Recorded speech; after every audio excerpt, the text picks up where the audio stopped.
What's up guys, I'm back and you're watching Misunderstood Cheeky.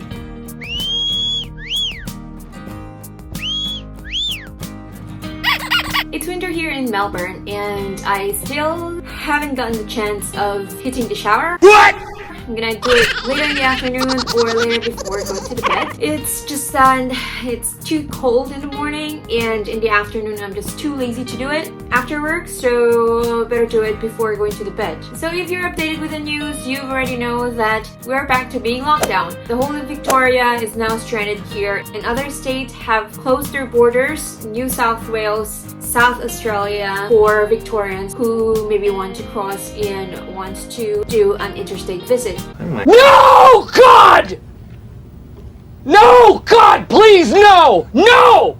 No! Reason being is there are a lot of cases and as of yesterday there are 200 new cases that was reported. I'm not sure if it's that accurate, but that's what I've heard, and upon hearing from the news says that tonight at midnight Wednesday they're going to start the lockdown. And again, there are only 4 reasons that we can legitimately go out of our house, mainly because for work, medical purposes, groceries, and exercise. It's been a tiring 2020, but I know that it's very frustrating to other countries as well. And we've been through this and we are still on it, but I know that we can survive this. So please hold on and stay tuned. So for first time people here watching my YouTube channel, welcome to my YouTube channel. My name is Diane and you're watching Misunderstood Cheeky.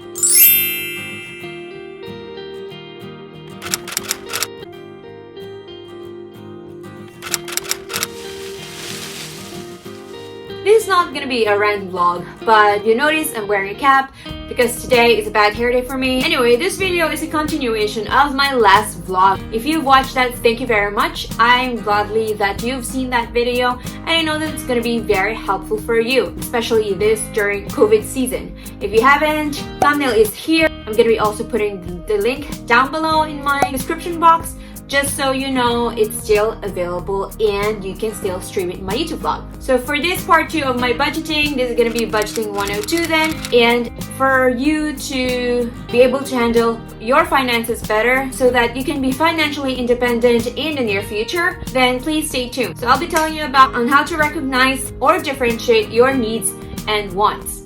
So we already know that our basic needs are food, shelter, and clothing. So let's just go dive into those 3 subjects. So let's start off with food. So saying those 3 basics, this has been taught to us when we were in primary or elementary school by our teachers over and over again.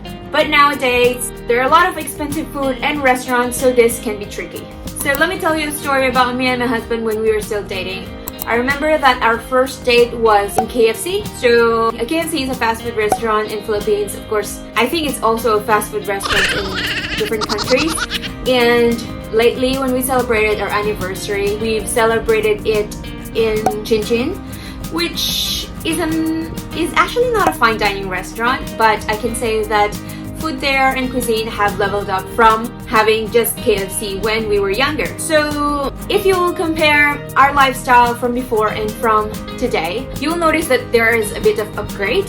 Reason being is our salary now is more than what we've been earning before.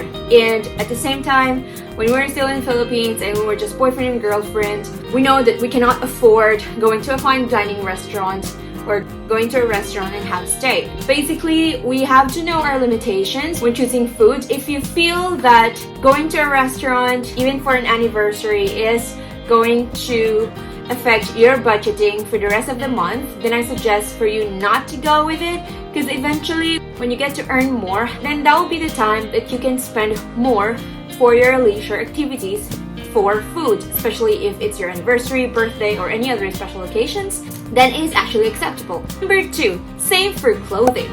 For me, up to now, I'm still very conscious on buying branded clothes. Whenever I buy branded clothes, I still buy it from, it's branded, but not really.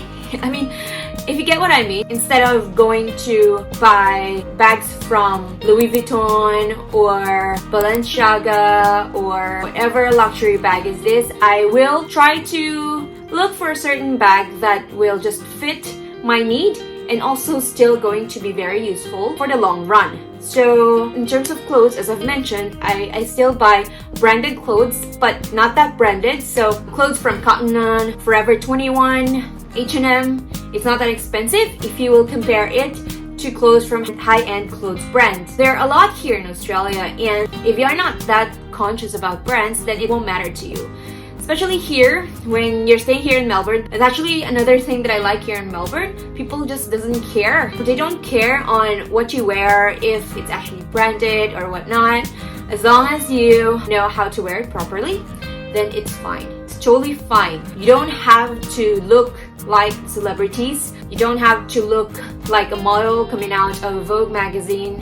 You just have to look presentable. Second point on buying clothes. Whenever I wanted to buy clothes, I always think of my cabinet space. If there is still space, then I think I can still afford to buy some clothes. But when you know that you cannot really have it in your cabinet anymore, please, point number 3, go and donate and give your clothes to people who are in need. I'm sure that there are a lot of clothes that you haven't been using anymore. And you know, like for me, whenever I choose my clothes for every day, I'll always just pick the ones on top of the shelf.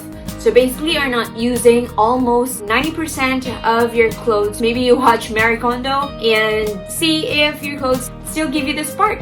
But if not, check as well if you've been using that clothes for the past month, and if not, just give it to charity and give it to people who are actually in need. Fourth point with the clothes is buying clothes regularly is actually a luxury. You don't need to buy clothes like monthly or every 2 months if you still have clothes. I mean, if you go to the office, of course, your clothes get worn out and you have to buy new office clothes, and that's okay because it's a need. It's a need because you have to be presentable, especially when you're facing clients. So basically, you just have to manage and just see if it's actually important or not. Number 3, shelter. As I mentioned before for my previous vlog, again, it's going to be based on your salary. So if your salary is just minimal, please just stay at home. Anyway, Filipino tradition, it's still fine for you to stay with your parents. So I suggest to just stay at home. Don't move out until you have enough savings for yourself and for your future. If you're gonna be here in Australia, please do share a room instead of renting the whole flat. I don't think that people will judge you if you're renting out or just bed spacing.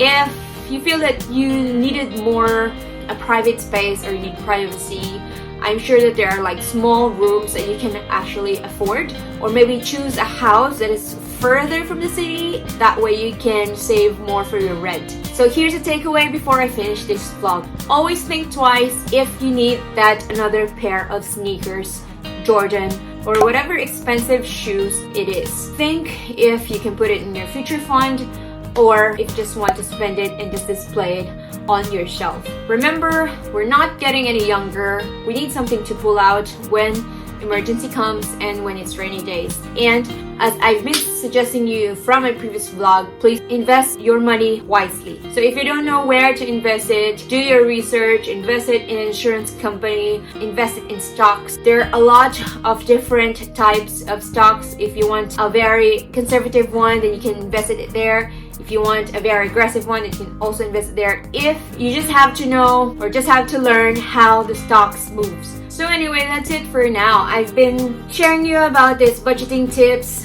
It's just because I think that it's called for in this time of pandemic. I know for some other people, we're still lucky that we still have our jobs, even if we're just staying at home. Some other people are already struggling. Some other people are doing their best just to make ends meet. So if you are listening, I'm glad that you are interested of what I'm talking about here. I know it's very basic, but I know that this can help other people. If you think that it's not helpful for you, maybe it's going to be helpful for other people. So please do share this video. Share this video to your Facebook page, and so that you can give encouragement to other people. I'll be ending this video. I know that I've been talking a lot, but before I go, please do not forget to like, share, subscribe this YouTube channel to your friends, families, and peers. Also, do not forget to ring that bell button so that you can get notification when I uploaded a new one. Thank you again for watching my channel, Misunderstood Cheeky, and you have a great day. Cheers! Bye!